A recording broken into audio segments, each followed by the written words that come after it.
Palacio, economista senior de Ecoanalítica, profesor de la UCAP de Liesa, y él le comenzaba un poco a diseccionar eso que ocurrió, esas relaciones Venezuela-China, pues si esta alianza puede de verdad ayudar a los negocios en Venezuela, y cuál es el alcance, y me decías que era muy interesante, Jesús, y comenzabas a explicarnos.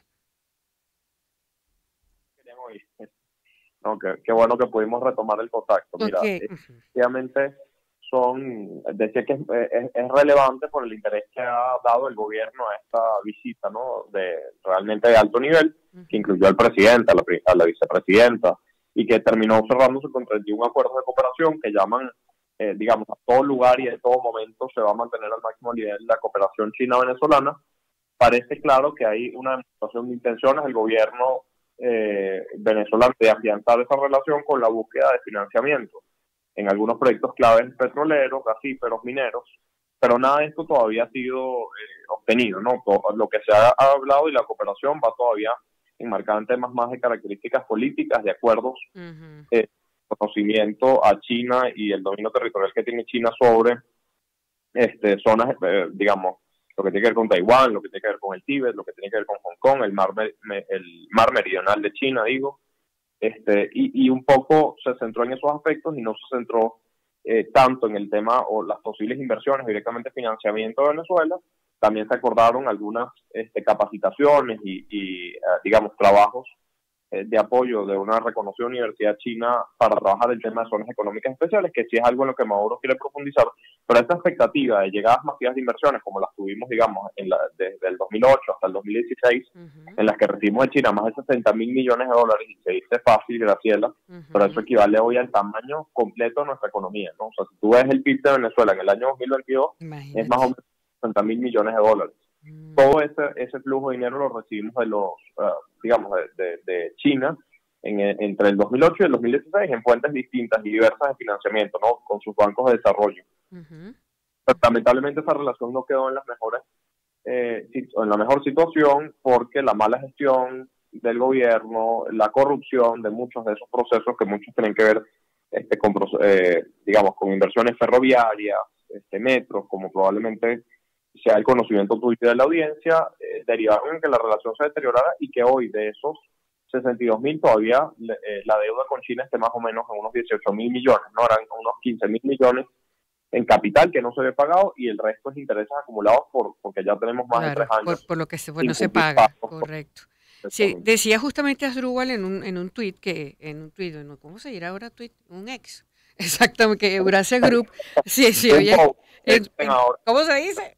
Ahora no es un tuit, ahora es un ex, ¿será? No sé, bueno, decía en la red social X que Eurasia Group había escrito brevemente sobre esta visita y decía que había mucho escepticismo sobre esa dimensión y alcance del apoyo chino al gobierno de Venezuela, que mucho era la cosa política, porque es probable que Pekín mantuviera mucha cautela a la hora de ofrecer nuevas ayudas financieras, porque justo como tú lo estás acotando, Jesús, pues Venezuela todavía debe a China unos 15.000 millones de anteriores préstamos respaldados por el petróleo y ha demostrado ser un socio muy poco fiable. Y esto sugiere, dice este tuit, que Maduro seguiría enfrentándose a restricciones financieras y condiciones económicas adversas que pesan sobre su apoyo popular.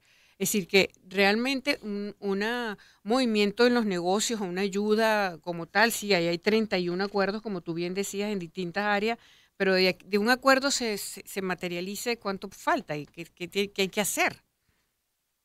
Sí, yo efectivamente creo que hay que mostrar más certezas del lado del gobierno venezolano. Ujú, Sí, muchísimo interés en que las aperturas fueran mucho más sólidas, que las aperturas, digamos, y las liberaciones de controles y de alguna forma apertura realmente comercial de Venezuela fuera mucho más agresiva y ujú, sobre todo fuera más consistente con un marco jurídico que realmente se adaptara a eso. Tú verás, Graciela, que efectivamente ahora no se aplican controles de precios o que se ha limitado la política de expropiaciones, pero un poco lo que está detrás es que el marco jurídico de esa etapa más intervencionista de mercado que tenía el gobierno de Chávez e inicialmente el de Maduro siguen ujú, estando venezolanos sin grandes cambios.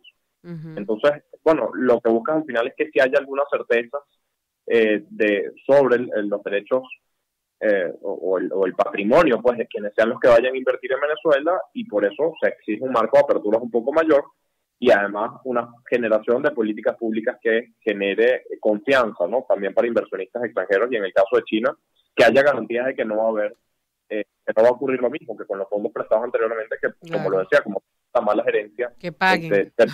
se perdieron y no lograron tener una capacidad de O restarlo. sea, movimiento más que todo político, Jesús, y de hecho mucha cadena y mucho todo eso. Así que ni hablar. No se puede esperar mucho de eso, ¿verdad? Y con eso concluimos, porque debo finalizar.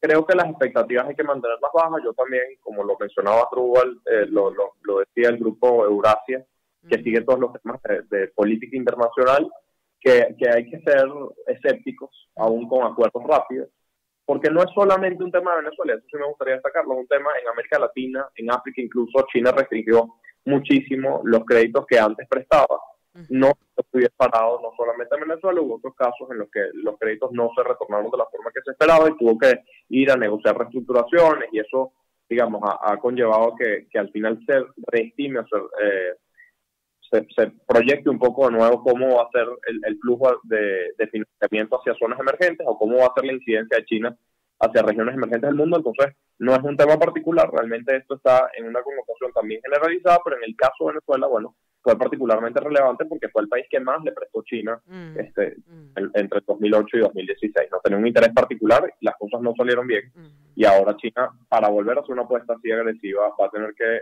tener muchísimas condiciones previas ujú. para avanzar de nuevo en financiamiento. Gracias, Jesús. Gracias, profesor, por toda esta explicación. Bueno, muy amable y muchas gracias y buenas tardes. Profesor Jesús Palacio, economista senior de Ecoanalítica, profesor de la UCAP y de LESA. Conversamos de este tema álgido, 1:47. Vamos a colocar música. Vamos con Basha, Cruising for Bruising, aquí en el Circuito de Éxitos.